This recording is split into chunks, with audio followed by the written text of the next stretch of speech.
মাননীয় স্বরাষ্ট্রমন্ত্রী গুম থেকে ফিরে তাকেও সেই ইন্ডিয়াতে প্রবাসী জীবন যাপন করতে হয়েছে বাধ্য হয়ে। তবে সকলের তো তার মতো রাজকপাল না।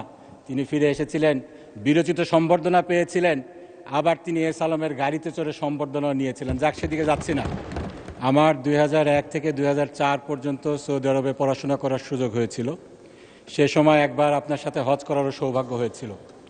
আমি যে ইউনিভার্সিটিতে পড়াশোনা করতাম সেখানে প্রায় 300-র মতো বাংলাদেশি কাজ করতেন।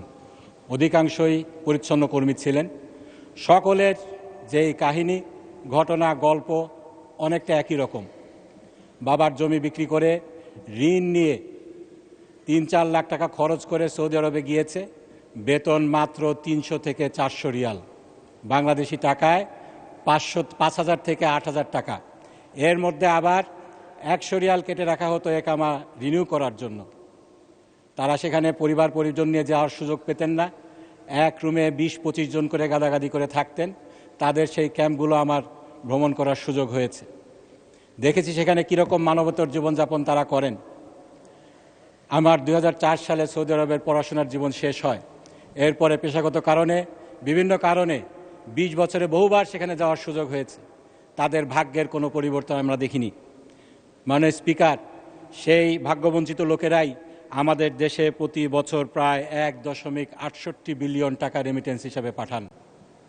এই যে টাকা তারা পাঠাচ্ছেন, আমাদের বিবেকের কাছে প্রশ্ন করা উচিত, সেই তুলনায় কী ধরনের সার্ভিস আমরা তাদেরকে দিচ্ছি। শুধু একটা জিনিসের কথায় যদি বলি, কথা এসেছে পাসপোর্ট রিনিউয়ের বিষয়ে।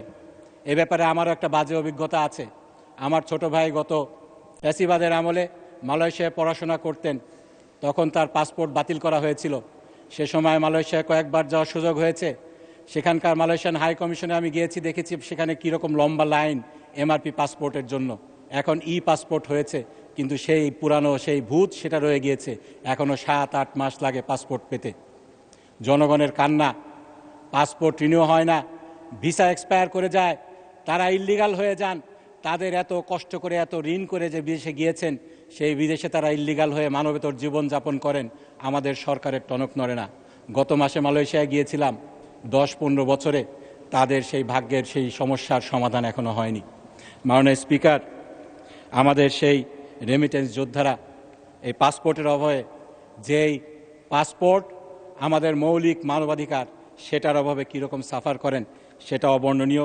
এটার সমাধান আমাদেরকে করতে হবে। মাননীয় স্পিকার, আমি শুধু না, আমার মতো অনেকে এখানে আছেন যারা প্রবাসী ছিলেন এক সময়। আমাদের মাননীয় প্রধানমন্ত্রীও দীর্ঘদিন বিদেশে প্রবাসী জীবনযাপন করতে হয়েছে। মাননীয় স্বরাষ্ট্রমন্ত্রী গুম থেকে ফিরে তাকেও সেই ইন্ডিয়াতে প্রবাসী জীবনযাপন করতে হয়েছে বাধ্য হয়ে।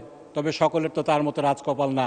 তিনি ফিরে এসেছিলেন, বিরচিত সম্বর্ধনা পেয়েছিলেন, আবার তিনি এস আলমের গাড়িতে চড়ে সম্বর্ধনা নিয়েছিলেন। যাক, সেদিকে যাচ্ছি না। নিন্দুকেরা বলে সেজন্য গতকালকে তিনি এস আলমের নাম নেননি। যার নুন খেতে হয় তার তো কিছু গুণ খেতে হয়। যাক, সেদিকে যাচ্ছি না। মাননীয় স্পিকার, আমাদের প্রত্যেকটা যে মিশন রয়েছে সেখানে আমাদের একটি শাখা রয়েছে যেখানে আইনগত সেবা দেওয়া হয়। বিভিন্ন সমস্যা যেগুলো রয়েছে, যারা শ্রমিক রয়েছেন তাদের সমস্যা সমাধান করার জন্য একটি শাখা রয়েছে, কিন্তু সেটা শুধু নাম সর্বস্ব শাখা। আমাদের শ্রমিকেরা বিদেশে অতিরিক্ত কর্মঘণ্টা পালন করছে, ঠিকমতো মজুরি পাচ্ছে না, ন্যূনতম মজুরি পাচ্ছে না, কর্মক্ষেত্রে নির্যাতনের শিকার হচ্ছে।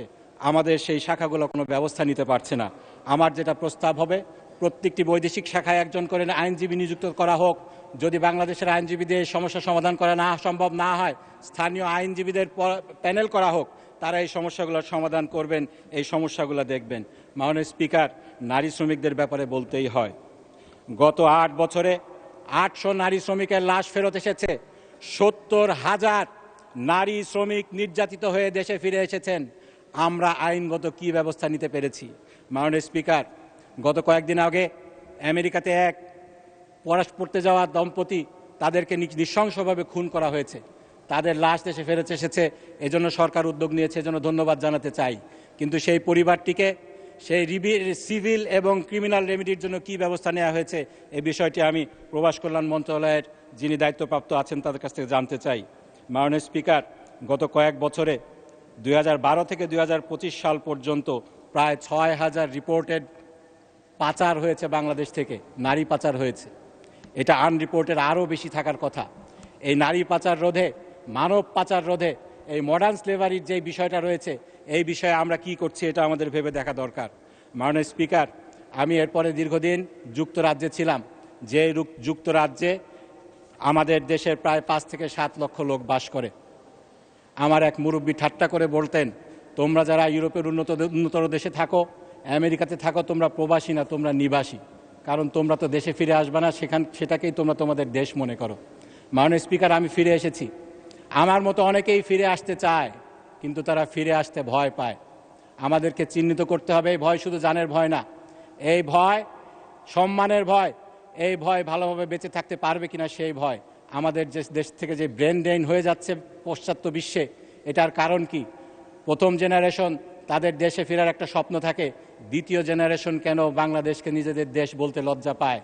আমরা দেখেছি, আমি নাম নিতে চাই না, আমাদের একজন দ্বিতীয় জেনারেশনের প্রবাসী কিংবা নিবাসী পার্শ্ববর্তী একটি দেশে বিলিয়ন বিলিয়ন ডলার তিনি ইনভেস্ট করছেন, আমাদের দেশকে কেন বেছে নিচ্ছেন না, সেটা আমাদেরকে ভেবে দেখতে হবে।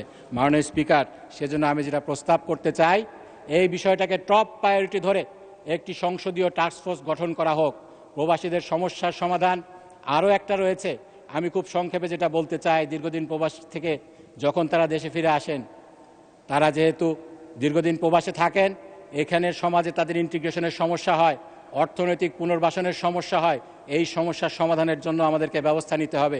সকল কিছুর জন্য আমার যেটা প্রস্তাব, একটি সংসদীয় টাস্কফোর্স গঠন করা হোক, এক্সপার্টদের সমন্বয়ে, সংসদের সমন্বয়ে, সংসদ সদস্যদের সমন্বয়ে, এবং বিষয়টিকে অত্যন্ত গুরুত্বের সাথে বিবেচনা করে কার্যকর পদক্ষেপ নিয়ে আমাদেরকে বিদেশি যেই ব্রেন ড্রেন হচ্ছে এবং বিদেশে রেমিটেন্সটাকে আরও এনহ্যান্স করার জন্য একটি কার্যকর ব্যবস্থা গ্রহণ করার জন্য এই সংসদকে আহ্বান জানিয়ে আমার বক্তব্য এখানে শেষ করছি।